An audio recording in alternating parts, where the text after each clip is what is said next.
ٹھیک ہے. Election commission کے پاس اس طرح کا کوئی جواز نہیں ہے کہ وہ کہے کہ جناب ہم نے چونکہ دستور کو یوں پڑھا ہے اور ہمارے خیال میں آپ نے دستور کے مطابق فیصلہ نہیں کیا تو ہم تو یہ سوچ رہے ہیں ہم تو یہ سوچ رہے ہیں. سر اس میں بھی جو ورڈز معزز جج صاحبان نے شارٹ آرڈر میں یوز کیے وہ یہ ہیں those members will deem to be, جی یعنی کہ آپ سے پوچھا نہیں ہے, وہ صرف جمع کروائیں اور پارٹی ان کی تصدیق کرے اور وہ دے ول بی کنسیڈرڈ ایز, وہ لوگ ہیں جنہوں نے پہلے ہی پی ٹی آئی لکھ رکھا تھا. جی ان لوگوں کے بارے میں یہ دونوں کے بارے میں, دوسروں کے بارے میں یہ ہے کہ وہ ان کے پاس یہ آپشن ان کی دوبارہ کھول دی گئی. بالکل ٹھیک, اگر پارٹی اس کی تصدیق کر دے they will also deem to be considered as PTI. اب یہ معاملہ جو ہے اس کو اب آگے کی طرف اگر لے کے جائے تو مجھے ایسے لگتا ہے کہ الیکشن کمیشن کے لیے یہ ایک پریشانی کا باعث ہوگا. اور الیکشن کمیشن میں اب پوچھا جائے گا کس سے پوچھنا ہے الیکشن کمیشن. الیکشن کمیشن اگر دستور میں ہم جاتے ہیں تو وہاں پر اس کا ذکر ملتا ہے اور وہاں پہ چیف الیکشن کمشنر کو سربراہ بتایا گیا ہے. بالکل ٹھیک. اچھا, دوسرا جو شخص چیف ایگزیکٹو کے رول میں کام کرتا ہے وہ سیکریٹری الیکشن کمیشن ہوتا ہے. اب یہاں پہ یہ سوچنا ہے کہ الیکشن کمیشن کا مطلب چیف الیکشن کمشنر ہے, یعنی ان دس کیس سلطان سکندر راجہ صاحب ہیں یا پھر سیکریٹری عمر حمید صاحب ہیں. اب عمر حمید صاحب کو ظاہر فیصلہ جب گیا ہوگا تو جو پروونشنل الیکشن کمشنر ہیں وہ نہیں, وہ نہیں ٹھیک, کیونکہ الیکشن کمیشن کے آگے جو معاملات ہیں وہ تو پھر اس سے نیچے, جیسے کورٹ کے بارے میں کہا جاتا ہے نا سپریم کورٹ میں کہ چیف جسٹس آف پاکستان ہوگا اور پھر دیگر ججز. تو اس طرح تمام اداروں کے بارے میں یہی بات ہے. اب وہ کون ہوگا جس کے اوپر توہین عدالت کا مقدمہ چل سکتا ہے؟ اب الیکشن کمشنر کے اوپر بھی چل سکتا ہے. ٹھیک ہے, چیف الیکشن کمشنر صاحب جو ہیں ان کو بھی پوچھ سکتی ہے عدالت کہ جناب یہ بتائیں کہ آپ نے خود جو بھی سوچا, ہمیں آپ کی سوچ سے غرض نہیں ہے, 15 دن کے اندر آپ نے کام کیا تھا یا نہیں کیا تھا. اور پھر عمل درآمد رپورٹ بھی جمع کرانا تھا. جی, اگر if I'm not wrong وہ بھی نہیں کرائی ابھی تک. وہ بھی نہیں ہوئی.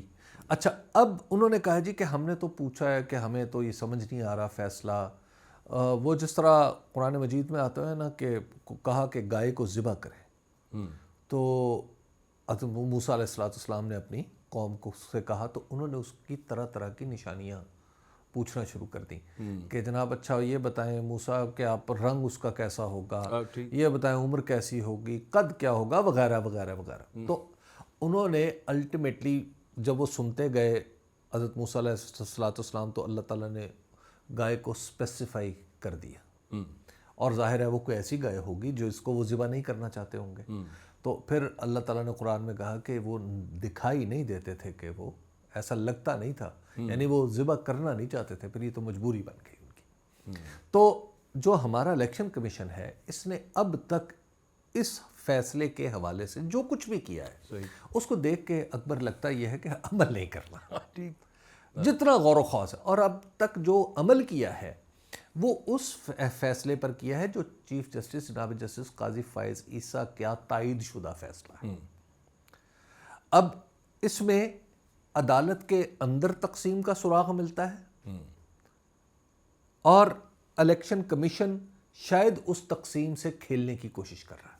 اور 2 روز پہلے ہم نے وہ جو منٹس ریلیز ہوئے جسٹس منیب اور جسٹس منصور نے جو اختلاف کیا پریکٹس اینڈ پروسیجر کمیٹی میں قاضی فائز عیسیٰ صاحب کے ساتھ, وہ بھی ہم نے دیکھے. جی, اس میں اور قاضی فائز عیسیٰ صاحب نے اس کا وہ منٹس جاری کیے. اب وہ جو اختلاف ہے ایسا لگتا ہے کہ الیکشن کمیشن اختلاف کی اس دراڑ میں اپنی پناہ ڈھونڈ رہا ہے. وہ کہے گا کہ جناب دیکھیں نا, یہ جو چیف جسٹس صاحب نے فیصلہ کیا تھا یہ بھی تو فیصلہ ہی تھا نا, تو ہم نے اس حد تک تو فیصلہ مان لی ہے, باقی کے پہ ہم ذرا نیگوشیٹ کر لیتے ہیں, آپ ذرا ہمیں سمجھا دیں. مزے کی بات یہ ہے کہ چیف جسٹس جناب جسٹس قاضی فائز عیسیٰ کا جو فیصلہ ہے, یعنی وہ فیصلہ جس کی انہوں نے تائید کی ہے, اس فیصلے کو سمجھنے میں 13 جنوری والا, جولائی والا نہیں 12 جولائی, نہیں 12 جولائی کو آپ کو یاد ہے نا کہ ایک فیصلہ میں سمجھا وہ بلے کا نشان لینے والے فیصلے پہ جو عمل کیا, وہ نہیں, الیکشن 12 جولائی کا جو اختلافی نوٹ ہے, ایک ایک نوٹ ایسا بھی ہے نا جس میں جسٹس قاضی فائز عیسیٰ صاحب نے اس کی تائید کر جی جی جی اس کے مطابق پی ٹی آئی ان لوگوں پہ مشتمل ہے یعنی جو پہلے سے ہی لکھ کے دے چکے ہیں پی ٹی آئی، ہاں جی، اور باقیوں کو انہوں نے جو سنی اتحاد کونسل کے لوگوں کے پاس یہ آپشن میرے خیال مندو خیل صاحب اور قاضی فائز صاحب کہ یہ واپس آئے، جی، تو لہٰذا اس فیصلے کی حد تک الیکشن کمیشن کو سمجھنے میں کوئی پرابلم نہیں ہے، بالکل، اور یہی الیکشن کمیشن نے اپنے پاؤں پہ کلہاڑی چلا لی۔ اس کی وجہ یہ ہے کہ الیکشن کمیشن نے ایک اعتراض اٹھا رکھا ہے، وہ اعتراض یہ ہے کہ ہمیں سمجھ نہیں آ رہی کیونکہ اس کی تو ہائرارکی موجود نہیں ہے پی ٹی آئی کی، تو ہم کس کے دستخطوں سے مانیں گے کہ یہ بندہ پی ٹی آئی کا ہے؟ جن کے دستخطوں سے آپ نے پہلے 39 پی ٹی اے کے کیے ہیں، ایگزیکٹلی، اللہ آپ کا بھلا کرے۔ یہی نقطہ ہے جس کے اوپر توہین عدالت الیکشن کمیشن کی انگوٹھی میں نگینے کی طرح فٹ ہو جاتی ہے۔ تو اب مجھے لگ رہا ہے کہ ایک تو الیکشن کمیشن اب عدالتی عتاب کا عین ممکن ہے کہ وہ شکار ہو، اس کا سامنا کرنا پڑے، اور الیکشن کمیشن کو بچانے کون آئے گا، یہ ایک دیکھیں یہ میں یہیں پہ آنا چاہ رہا تھا، میں نے اصل میں سٹارٹ بھی میرے ذہن میں سوال بھی یہی تھا، اور وہ یہ ہے کہ یہاں پہ تو معاملہ یہ ہے کہ میں نہیں بولتی، میرے سے میرا یار بولتا، ٹھیک ہے، اور ایک چیز پاکستان کی تاریخ میں یہ بڑی تلخ حقیقت ہے، لیکن بہرحال یوں ہی ہے کہ جن فیصلوں کے ساتھ بندوق رہی ہے وہ امپلیمنٹ ہوئے ہیں، جہاں پہ ادارے کا انٹرسٹ نہیں ہے نا باقاعدہ، ابھی ریسنٹ پاسٹ میں ایک دو آپ کو گنوا سکتا ہوں فیصلے، ان پہ نہ امپلیمنٹیشن ہوتی ہے یا پھر وہ اسی ان کے حق میں ہی آ جاتے ہیں۔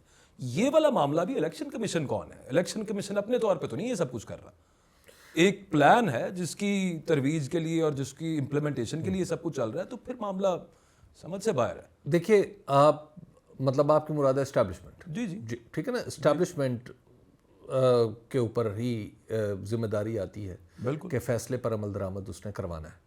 تو ہمارے دستور میں تو واضح طور پہ لکھ رکھا ہے کہ جب سپریم کورٹ کا فیصلہ ہوگا تو تمام ادارے اس فیصلے کی پابندی کریں گے۔ اچھا، اب آپ ماضی سے آپ کی مثال بالکل ٹھیک آپ نے کہی، کیونکہ ایک فیصلہ ایسا ہے جو نہیں مانا گیا اور نہ ماننے والوں کے اوپر توہین عدالت بھی نہیں لگی، ان کو کوئی سزا بھی نہیں ملی۔ الیکشنز والا وہ جی الیکشنز والا جو جسٹس عمر عطا بندیال نے دیا۔ جی، اب اصولی طور پر چیف جسٹس عمر عطا بندیال کا فیصلہ جب نہیں مانا گیا تھا تو وہ تو ریٹائر ہو گئے، اب اگلی ذمہ داری تو چیف جسٹس جناب جسٹس قاضی فائز عیسیٰ کی تھی کہ یہ فیصلہ اٹھاتے اور انہوں نے کہتے جناب یہ تو چلے غلط ہے، ٹھیک ہے چھوڑ دیں، پولیٹیکلی آپ اس پہ جو مرضی کہتے رہے، مانا کیوں نہیں ہے؟ انہوں نے تو بڑا احسان کیا ہے کہ میں نے ایک ہفتے میں آپ کو الیکشنز کی ڈیٹ لے دی۔ اچھا، اور اس کے بعد چیف جسٹس جناب جسٹس قاضی فائز عیسیٰ جو اپنی عدالت کا تحکم بنوا سکتے تھے انہوں نے وہ موقع جانے دیا۔ اب تو اور اسی وجہ سے جسٹس قاضی فائز عیسیٰ کمزور پڑتے گئے اپنی عدالت۔ جسٹس عمر عطا بندیال صاحب آپ کو یاد ہے وزارت دفاع کے کچھ افسران نے آ کے ان کے چیمبر میں ملاقات کی تھی، خبر آئی تھی ایک، جی بالکل ہوئی تھی، وہ ہر ٹی وی چینل پہ چلی بھی تھی، سب معاملہ بھی ہوا تھا۔ دیکھیں یہ مسئلہ نہیں ہے، مسئلہ یہ ہے کہ جو کمزور دل حضرات ہیں وہ ججی کا بوجھ نہ اٹھائیں۔ ٹھیک ہے، جس کے دل کو جسٹس عمر عطا بندیال صاحب جو ہیں اگر وہ کمزور دل تھے تو انہیں وہاں پہ ریزائن کرنا چاہیے تھا۔ ٹھیک بات ہے، اگر وہ اپنے فیصلے پر عمل درآمد نہیں کروا سکتے تو پھر چیف جسٹس آف پاکستان رہنے کا کیا تک تھا؟ اتنے اچھے جج، اتنے عمدہ جج، اور آخر میں معاف کیجیے گا گند گھول کے گئے۔ سر یہ آخر میں کیا ہو جاتا ہے؟ ویسے ساروں کو ہی کیا ہو جاتا ہے آخر میں شاید خوف غالب آ جاتا ہے، شاید کچھ ایک کہانی نہیں ہے، یہ سب کی کہانی ہے، سب کی کہانی آخر آتا جاتا ہے اور پتہ نہیں کیا ہو جاتا ہے۔ اچھا اب آپ ذرا دیکھیں، اب جسٹس قاضی فائز عیسیٰ صاحب ہیں، جسٹس قاضی فائز عیسیٰ صاحب نے بھی وہ موقع مس کر دیا، لیکن اب پھر ان کے سامنے موقع آ گیا کہ عدالت کا فیصلہ ہے نا، جی چلیے ہمارے سپریم کورٹ کے چیف جسٹس اس سے اتفاق نہیں کرتے، نہ کریں، لیکن عدالت کا فیصلہ نہ مانا جائے، کیا چیف جسٹس کے پاس یہ آپشن ہے؟ بالکل بھی نہیں۔ He should be the first one to make it sure that it gets تو implemented. اب ان کا ایک دفعہ پھر امتحان آ گیا۔ نہیں سر، ان کا امتحان تو دیکھیں، جو فارم 45 47 کے ٹریبیونلز والا معاملہ ہے، کیوں نہیں ہو رہی ہیں اس وقت ٹریبیونل بنے ہوئے؟ کیونکہ قاضی صاحب اس پہ اسٹے دے کے بیٹھے ہوئے ہیں ابھی تک۔ جسٹس قاضی اس سے بڑا، اس سے زیادہ پبلک امپورٹنس کا یا نیشنل امپورٹنس کا کوئی معاملہ اور ہو سکتا ہے اس وقت جس پہ وہ اسٹے رکھ کے بیٹھے ہوئے ہیں؟ دیکھیے چیف جسٹس قاضی فائز عیسیٰ کے اوپر بہت ساری انگلیاں اٹھتی، لوگ ان کے بارے میں بات کرتے ہوئے غیر محتاط ہوتے ہیں۔ ایک زمانہ تھا جب وہ ان کے خلاف مقدمہ چل رہا تھا نا، تو ہمارے اوپر بڑی پابندیاں تھیں کہ ہم، یعنی وہ مقدمہ جو ریفرنس والا ہمارے اوپر اکبر بڑی پابندیاں تھیں ٹی وی پہ بیٹھ کے کہ آپ چیف جسٹس قاضی فائز عیسیٰ کے بارے میں بات نہیں کریں گے، اور ان کی سائڈ نہیں لیں گے۔ نہیں، اس کی وجہ دو تھی، اس کی وجوہات دونوں بیان کی جاتی تھیں۔ انہوں نے کہا تھا کہ سب لوگوں کو بتایا جاتا تھا، اور بتایا کہاں سے جاتا تھا؟ مختلف چینلز کی، ظاہر آپس میں ہم گفتگو کرتے تھے۔ میں یہ بات اتنے لفظوں میں اس لیے بیان کر رہا ہوں کہ مجھے ڈر یہ ہے کہ کسی وقت قاضی صاحب بلا لیں تو پھر میں کیا کہوں گا، ٹھیک ہے؟ تو اس لیے میں کسی کا نام نہیں لے رہا۔ قاضی صاحب سے یہ پوچھنا کہ قاضی صاحب آپ نے کیوں ابھی تک سٹے اس پہ برقرار رکھا ہوا؟ قاضی صاحب آپ ابھی وہ جو ملٹری کورٹس والا معاملہ ہے اس میں جو ایک اچھا بڑ پھنسے آپ اس پہ کیوں ابھی تک بیٹھے تو ہیں؟ اس وجہ سے مطلب یہ سوال اگر مجھے تو موقع ملے تو پوچھنا چاہیے تو قاضی صاحب سے۔ خیر اس وقت ہمیں یہ بتایا ہمیں، اور ہم سب تقریباً اس بات پہ متفق تھے کہ قاضی صاحب کا اگر قاضی صاحب کے ساتھ چلیں جی تو جنرل فیض ناراض ہوں گے، جنرل قمر جاوید باجوہ ناراض ہوں گے، اور اگر قاضی صاحب کے خلاف چلیں تو عین ممکن ہے قاضی صاحب ناراض ہو جائیں، اور کل کو جناب انہوں نے بھی ہاتھ میں قلم پکڑا ہو اور ہم آگے آگے ہوں اور قاضی صاحب پیچھے پیچھے ہوں۔ یہ ڈر لگتا تھا اس وقت دونوں صورتوں میں، اور بڑوں کی لڑائی میں میرا خیال ہے طرز عمل نیوٹرلٹی ہی ہے، دور کھڑے رہیں۔ وہ تو اس وقت سارے ہم دور کھڑے ہوئے تھے، آج بھی دور ہی رہتے ہیں، ہمیں پتہ ہے عدالت کے بیچ میں کیا کچھ چل رہا ہے، لیکن دور ہی رہتے ہیں۔ دیکھیے اب قاضی صاحب کے پاس اگین میں نے آپ کو ایک دن کہا تھا، اور آپ نے کہا تھا آپ اس کو نہیں مانتے، وہ لیگیسی میں، دیکھیے نہ ہو، نہ ہو، مجھے سر تھوڑے دن رہ گئے ہیں اس کے بعد، لیکن آپ ایک خاص پروگرام نہ صرف لیگیسی پہ، لیکن آپ یہ دل میں یہ ضرور سوچئے کہ لیگیسی کی خواہش تو کہیں نہ کہیں ہے اس خاندان میں۔ ابھی وہ زمین جو دی زیارت میں، جی جی جی جی 7 کنال اور کچھ مرلے، جی وہ جو زمین دی وہ بھی تو اسی طرح کی ہے نا کہ 14 اگست کو دی، اور پھر وہ خط آ گیا، پھر خط مخصوص لوگوں کے پاس چلا گیا جو جیسے چلے جاتے ہیں۔ ہاں sir, as a chief justice of Pakistan ان کی لیگیسی اپنی خاندانی زمین حکومت پاکستان کو دینا نہیں، یا ریاست پاکستان کو دینا نہیں، ان کے فیصلے ان کی لیگیسی۔ جی ان کے فیصلے، اصل بات تو یہ ہے کہ ان سے توقع انصاف کی ہے۔ بہرحال بات دوسری طرف چلی جائے گی۔ دیکھیے اب قاضی صاحب کے پاس یہ فیصلہ، آپ پہلے وہ فرما رہے تھے کہ جب ریفرنس آیا تھا تو اس وقت جو محتاط، جی تو ریفرنس جو آیا تھا نا تو ہم بڑے محتاط تھے، تو آج بھی اسی احتیاط کا میں سمجھتا ہوں کہ تقاضا ہم سے ہونا چاہیے۔ وجہ یہ ہے کہ چیف جسٹس آخری دن تک چیف جسٹس ہی ہوتا ہے، ٹھیک ہے نا؟ تو آپ اس تھوڑے کہے کو کافی سمجھیں۔ اچھا ایک اور چیز اس میں، یہاں پہ ہم الیکشن کمیشن کی تو بات کر رہے ہیں، ہم حکومت کی بھی بات کر رہے ہیں کہ ابھی تفصیلی فیصلہ نہیں آیا، وہ ایکٹ میں ترمیم کر کے سمجھ رہے ہیں کہ جیسے وہ کانسٹیٹیوشن، ابھی تو تشریح تو سپریم کورٹ کے خاص طور پہ ان 8 ججز نے کانسٹیٹیوشنل ان کی آرٹیکلز کی کرنی ہے، وہ معاملہ نکلے گا جس کو آپ ایکٹ میں ترمیم کر کے نہیں کر سکتے۔ لیکن مجھے یہ بتائیے کہ جسٹس امین الدین خان صاحب اور جسٹس نعیم اختر افغان صاحب نے جو اختلافی نوٹ فیصلے سے پہلے ہی داغ دیا، جو کہ فیصلے کے، اچھا وہ آپ نے پڑھا ہی ہے، مجھے یہ بتائیے اس میں ایک جگہ پہ کسی کیس لاء کا ذکر نہیں ہے، اس میں ایک جگہ پہ فریقین کے آرگیومنٹس کا ذکر نہیں ہے، اس میں جو اس کیس کے بنیادی جن معاملات کے اوپر اتنی مفصل تفصیلی بحث ہوئی اس کا ذکر نہیں ہے، بلکہ وہ میجورٹی ججز کے خلاف کہہ رہے ہیں کہ ان کا حکم نہ مانیں۔ یار یہ آپ دیکھیے نا، آپ الیکشن کمیشن کو کہہ رہے ہیں، پہلے تو وہ 2 جج صاحبان موجود ہیں۔ میری رائے تو اس فیصلے کے بارے میں یہ ہے کہ وہ فیصلہ یا اس کے کچھ الفاظ شاید ان جج صاحبان کے خلاف استعمال ہو سکتے ہیں، سر اس کی ایکسپلینیشن آنی چاہیے۔ وہ اگر ان جج صاحبان کو خدا نخواستہ کہیں پیش ہونا پڑے، یعنی اپنی اس فیصلے کا جواب دینا پڑے، تو یہ فیصلہ جو ہے وہ ان کے خلاف ایک مقدمے کی صورت اختیار کر سکتا ہے، لیکن اس فیصلے میں وہ فیصلہ ایک اختلافات کا اظہار ہے، بس اس سے زیادہ اور کچھ نہیں سر موقع فراہم نہیں کر رہا آپ کے خیال میں تو حکومت کو الیکشن کمیشن؟ دیکھیے ہر فیصلہ، ہر جج کا لکھا ہوا کچھ نہ کچھ جو ہے وہ حکومت کو موقع فراہم کرتا رہے گا۔ جسٹس امین الدین خان صاحب کی پھر بات لمبی ہو جائے گی، مجھے ایک آدھا کیس ان کا یاد ہے جہاں پر ریویو کے میٹر کے اندر جو ایک بڑا لمیٹڈ سکوپ ہوتا ہے اس کو تھوڑا سا انہوں نے کھولا تھا، ایکسپینڈ کیا تھا، اور اس وجہ سے کہ مطلب امپلیمنٹیشن ہونی چاہیے، یہ فیڈرل امپلائیز کی وہ جو برطرفیاں ہوئی تھی پھر اس کے بعد ان کو ری انسٹیٹ کیا تھا، اپنے ہی فیصلے سے رجوع کیا گیا تھا، تو وہ بڑا مختلف سٹانس تھا امین الدین خان صاحب کا اس معاملے کے اندر۔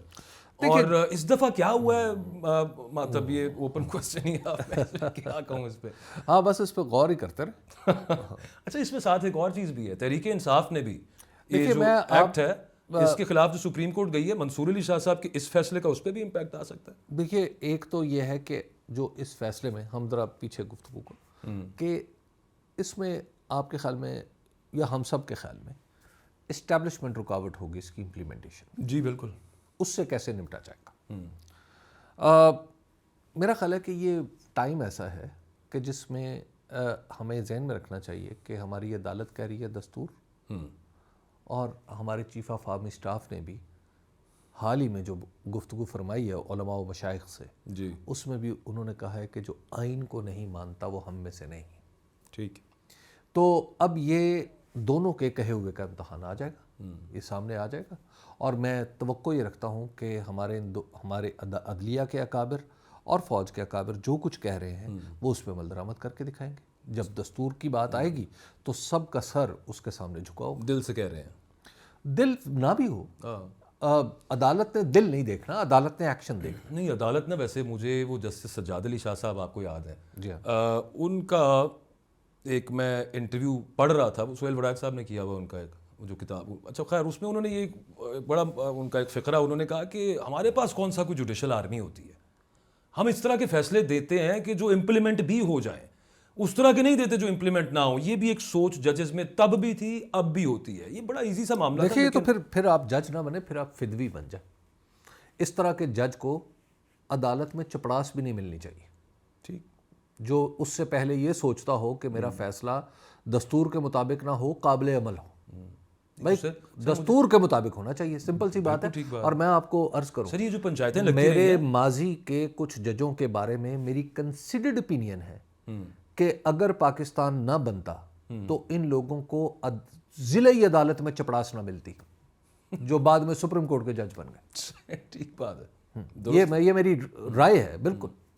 اور ان کے فیصلوں کی روشنی میں, ان کے استدلال کی روشنی میں, ان کے دستوری مبلغ, دستوری نالج یا دستوری علم کی روشنی میں. تو اس لیے میں سمجھتا ہوں کہ ہر جگہ ضروری نہیں کہ ہر وقت امام ابو حنیفہ کی صلاحیت کے لوگ بیٹھے ہوں, بعض جگہ اور سر یہ جو بندیال صاحب نے بھی اور قاضی صاحب نے بھی وہ جو پنچایتی فیصلہ جس کو ہم کہتے ہیں کہ وہ اچھا جی دونوں بیٹھ کے آپس میں ڈیسائیڈ کر لیں.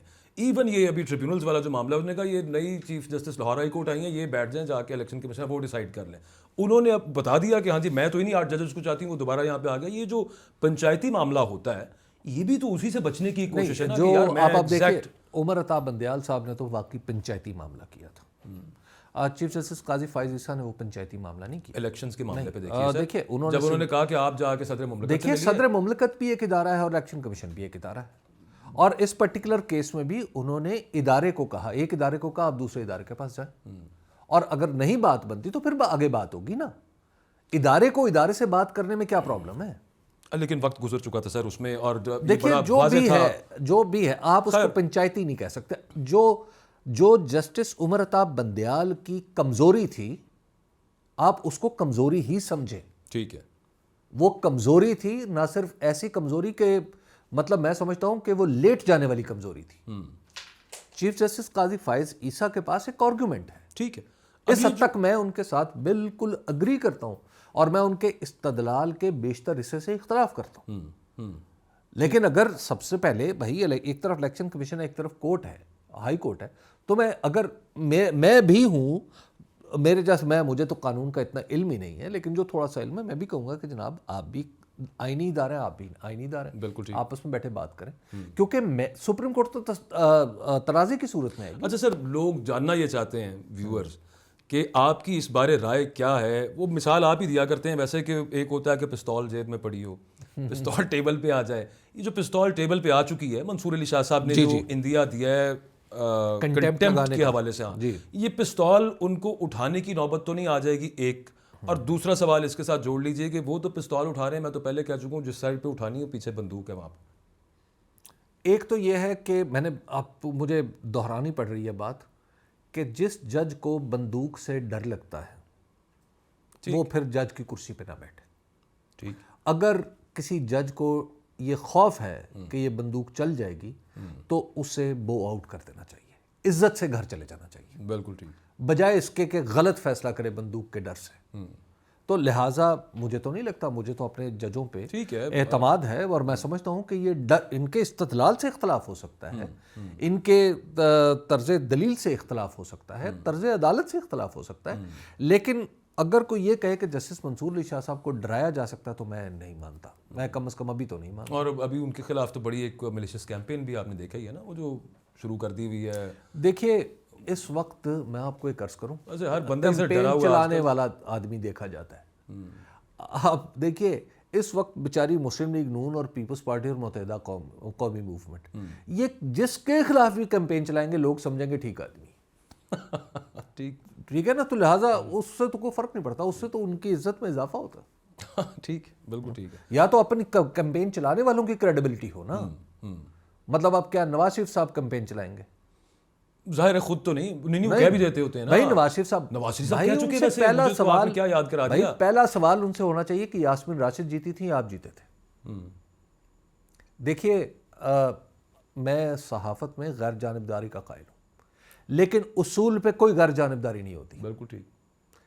الیکشن جو ہارا ہوا شخص ہے وہ اگر جیتنے والے کی کرسی پہ بیٹھا ہوا ہے تو اس سے بڑا ظلم نہیں ہو سکتا. تو لہٰذا ان سے سوال تو یہ ہونا چاہیے. سر آج نا جاوید لطیف صاحب نے ایک انٹرویو میں انہوں نے کہا کہ وقت آ گیا ہے, یہ آج فرمایا انہوں نے کہ وقت آ گیا ہے کہ میاں نواز شریف صاحب اب سچ بتا دیں کہ کس طرح سے زبردستی ہمیں بٹھایا ہوا ہے, ہم تو بیٹھنا بھی نہیں چاہتے تھے. یہ بات خیال پہلے بھی کر چکے ہیں اور آج پھر دوبارہ انہوں نے اتنے کھلے الفاظ کے اندر وہ بات کر دی ہے. پتہ نہیں کیا ایسی مجبوری رہی ہوگی. ظاہر ہے کہ مطلب ہوتا ہے نا کہ اب وہ ایک ان کی تو شاید لاسٹ اننگز وہ اس طرح سے نہیں رہ سکی اپنی بیٹی کو اب لانچ کرنے کے لیے, وہ سب معاملہ, بٹ ٹائم کافی ہو گیا سر. تو اتنا کافی ہے جو آپ نے فرمایا کہ ججز سے یہی رکھنا چاہیے, امید یہ رکھنی چاہیے جو منصور علی شاہ صاحب نے آج فیصلہ دیا ہے, he will walk the talk. He has to. He should. آئین Pakistan should prevail. Thank you very much for watching جی. اللہ حافظ.